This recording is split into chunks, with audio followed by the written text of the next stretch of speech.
మన ఛానల్లో వచ్చే ప్రతి ఇన్ఫర్మేటివ్ వీడియో నేను అప్లోడ్ చేయగానే ఎటువంటి గ్రూపులో లింక్ పోస్ట్ చేయకుండా మీకు అలర్ట్ రావాలంటే, నోటిఫికేషన్ రావాలంటే ఇక్కడ మనకి రెడ్ కలర్లో ఉన్న సబ్స్క్రైబ్ బటన్ మీద క్లిక్ చేసి సబ్స్క్రైబ్ చేసుకుని వెంటనే బెల్ ఐకాన్ మీద క్లిక్ చేసి ఆల్ నోటిఫికేషన్ సెలెక్ట్ చేసుకోండి.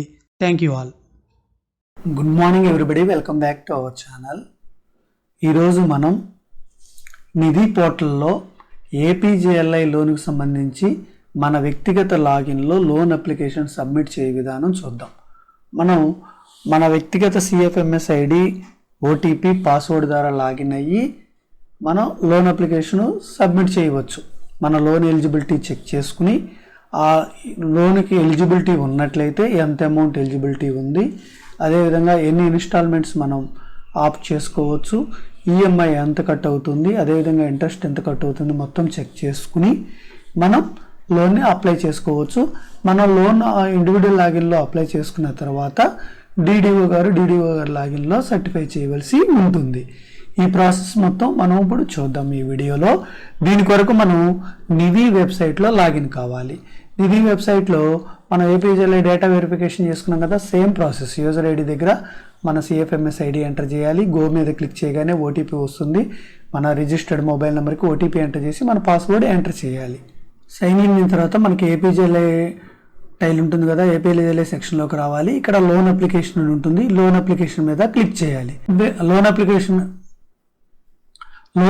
మీద క్లిక్ చేయగానే ముందు బేసిక్ ఇన్ఫర్మేషన్ వస్తుంది. ఆ బేసిక్ ఇన్ఫర్మేషన్ మొత్తం మనం చెక్ చేసుకోవాల్సి ఉంటుంది.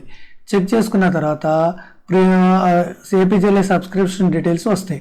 ఈ బేసిక్ ఇన్ఫర్మేషన్లో మన బ్యాంక్ ఖాతా నంబరు, అదేవిధంగా ఐఎఫ్ఎస్సి కోడ్ అయ్యి ఉంటాయి, ఈ శాలరీ అకౌంట్ ఏ ఉంటాయి, అవి క్రాస్ చెక్ చేసుకోవాలి. మనం ఏమన్నా మార్పులు ఉన్నట్లయితే ఎంప్లాయీ సెల్ఫ్ సర్వీసెస్ అని ఉంటుంది కదా ఏపీజేఎల్ఐ టైల్ పక్కన, ఆ ఎంప్లాయీ సెల్ఫ్ సర్వీసెస్ ఈ ఏఎస్ఎస్ దాంట్లో మనం బ్యాంక్ అకౌంట్ డీటెయిల్స్ చేంజ్ చేసుకోవాల్సి ఉంటుందన్నమాట.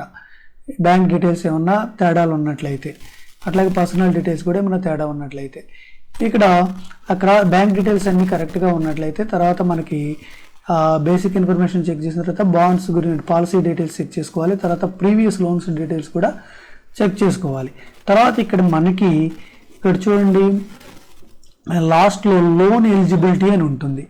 ఈ లోన్ ఎలిజిబిలిటీ కింద చెక్ ఎలిజిబిలిటీ అని ఉంది కదా, ఈ చెక్ ఎలిజిబిలిటీ మీద క్లిక్ చేయవలసి ఉంటుంది. ఈ చెక్ ఎలిజిబిలిటీ మీద క్లిక్ చేస్తే మనకి అర్హత గల రుణం ఎంతో, లోన్ అమౌంట్ ఎలిజిబుల్ అని ఇక్కడ ఈ అమౌంట్ ఎంత అనేది మనకి డిస్ప్లే అవటం జరుగుతుంది.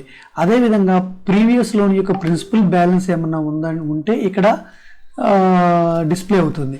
అదేవిధంగా ప్రీవియస్ లోన్ యొక్క ప్రిన్సిపల్ ఇంట్రెస్ట్ అమౌంట్, రుణము ప్రీవియస్ లోన్కి సంబంధించి మన ఇంట్రెస్ట్ ఏమైనా పెండింగ్ ఉన్నట్లయితే ఇక్కడే డిస్ప్లే అవుతుంది. అదేవిధంగా మనం ఎక్సెస్ లోన్ ఏమన్నా పెయిడ్ అయి ఉంటే అక్కడ మనకి ఇక్కడ డిస్ప్లే అవుతుంది. మనకి ఇక్కడ ప్లస్లో ఉందంటే అర్థం ఏంటంటే ఎక్సెస్ లోన్ అనమాట, పెయిడ్ చేసినట్టు. మైనస్లో ఉంటేనేమి ఇంకా మనం పెయిడ్ చేయాల్సి ఉంటుంది అనమాట. తర్వాత ఈ లోన్ అమౌంట్ అప్లయింగ్ ఫర్, ఇక్కడ మనకి యాజ్ పర్ ఎలిజిబిలిటీ అని వస్తే ఇక్కడ మనకి ఎలిజిబిలిటీ ఎంతైతే ఉంటుందో అంత లోను శాంక్షన్ చేస్తాడు. అయితే మనకి గతంలో ప్రిన్సిపల్ అమౌంట్ కానీ, ఇక్కడ ప్రిన్సిపల్ అమౌంట్ ఏదన్నా బకాయిలు ఉన్నా కానీ, ఇంట్రెస్ట్ అమౌంట్ బకాయిలు ఉన్నా కానీ అది మైనస్ చేసి నెట్ క్యాష్ అమౌంట్ అనేది ఇక్కడ ఈ కాలంలో మనకి క్లియర్గా డిస్ప్లే అవుతుంది. లేదు మనం ఇంత లోన్ ఎలిజిబిలిటీ ఇంత అవసరం లేదు, మనకి ఈ లోన్ అమౌంట్లో కొంతవరకే కావాలనుకోండి, యాజ్ పర్ రిక్వెస్ట్ మనం క్లిక్ చేసి ఎంత లోన్ అమౌంట్ కావాలనేది మనం ఇక్కడ ఎంటర్ చేయవలసి ఉంటుంది. దాన్ని బట్టి net cash previous loan amount కానీ, ప్రిన్సిపల్ అమౌంట్ కానీ, ఇంట్రెస్ట్ కానీ డిడక్ట్ చేసుకుని ఈ కాలంలో నెట్ క్యాష్ అమౌంట్ అనేది డిస్ప్లే అవుతుంది. ఇక్కడ ఈ రెండు ఆప్షన్స్ మన ఇష్టం అనమాట. మొత్తం లోన్ కావాలంటే యాజ్ పర్ ఎలిజిబిలిటీ చెక్ చేయడమే, ఎలిజిబుల్ ఎంత లోను మనకి శాంక్షన్ అవుతుంది. లేదనుకోండి యాజ్ పర్ రిక్వెస్ట్ అనుకోండి, ఇక్కడ యాజ్ పర్ రిక్వెస్ట్ అన్నప్పుడు మనకు కావాల్సిన మన ఎలిజిబుల్ అమౌంట్ మొత్తం కాకుండా దానిలో ఎంతవరకు మనకి ఎంత పార్ట్ కావాలనేది మనం ఇక్కడ ఎంటర్ చేయవలసి ఉంటుంది. తర్వాత మనకి ఇక్కడ నంబర్ ఆఫ్ ఇన్స్టాల్మెంట్స్ అనేది మనం సెలెక్ట్ చేసుకోవాల్సి ఉంటుంది. ఎన్ని ఇన్స్టాల్మెంట్స్ అనేది మనం ఆ లోన్ రీపే చేయాలనుకుంటే, ఇన్స్టాల్మెంట్స్ పెరిగే కొద్ది ఇక్కడ మనకి ఇంట్రెస్ట్ అనేది పెరుగుతూ ఉంటుంది. చూడండి 24 ఇన్స్టాల్మెంట్స్ పెట్టినప్పుడు 12,861 వచ్చింది. అదే 36 పెట్టినప్పుడు మనకి 18,845 అనేది రావటం జరిగింది. కాబట్టి మనకు నచ్చినట్టు నెంబర్ ఆఫ్ ఇన్స్టాల్మెంట్స్ చెక్ చేసుకుని ఇక్కడ డిక్లరేషన్ అనేది టిక్ చేయవలసి ఉంటుంది. ఇక్కడ బీమా ఫండ్ నిబంధనలకు అనుగుణంగా వారు సూచించిన విధంగా నా జీతం నుంచి నా రుణము మరియు వడ్డీ రికవరీ వసూలు చేయడానికి ఆదేశాలు జారీ చేయడానికి నేను బీమా సంచాలకులు ఆంధ్రప్రదేశ్ ప్రభుత్వానికి అంగీకారం ఇస్తున్నాను అని చెప్పి డిక్లరేషన్ చెక్ చేయవలసి ఉంటుంది. చెక్ చేసిన తర్వాత సేవ్ మీద క్లిక్ చేయాలి. అదేవిధంగా పైన మనం చెప్పాం కదా, ఏమన్నా మన పాలసీ డీటెయిల్స్ కానీ లేదా బ్యాంక్ అకౌంట్ డీటెయిల్స్ కానీ ఏమైనా కరెక్షన్స్ ఉన్నట్లయితే మన ఇండివిజువల్ లాగిన్లో ఎంప్లాయీ సెల్ఫ్ సర్వీసెస్లో మనం వాటిని అప్డేట్ చేసుకుని డిడిఓ గారి లాగిన్లో ఆథరైజ్ చేసుకోవాల్సి ఉంటుంది. ఏ మీద క్లిక్ చేయగానే సక్సెస్ఫుల్లీ సేవ్డ్ అని వస్తుంది. ఓకే మీద క్లిక్ చేయాలి. ప్రివ్యూ లోన్ అప్లికేషన్ మీద క్లిక్ చేస్తే మనకి డీటెయిల్స్ వస్తాయి. అక్కడ ప్రివ్యూ మనం క్రాస్ చెక్ చేసుకుని క్లోజ్ మీద క్లిక్ చేయాలి.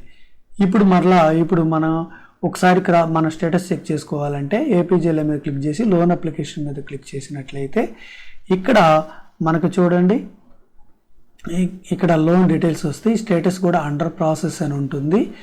ఇక్కడ అప్రూవ్ కావాలంటే ఇక్కడ మనం డిడిఓ లాగిన్లో డిడిఓ గారి ఈసైన్ ద్వారా అథెంటికేషన్ చేసినట్లయితే మనకు ఆ ఏపీజేఎల్ఐ లోన్ అనేది అప్రూవ్ అవటం జరుగుతుంది. తర్వాత మన బ్యాంక్ అకౌంట్కి క్రెడిట్ అవటం జరుగుతుంది.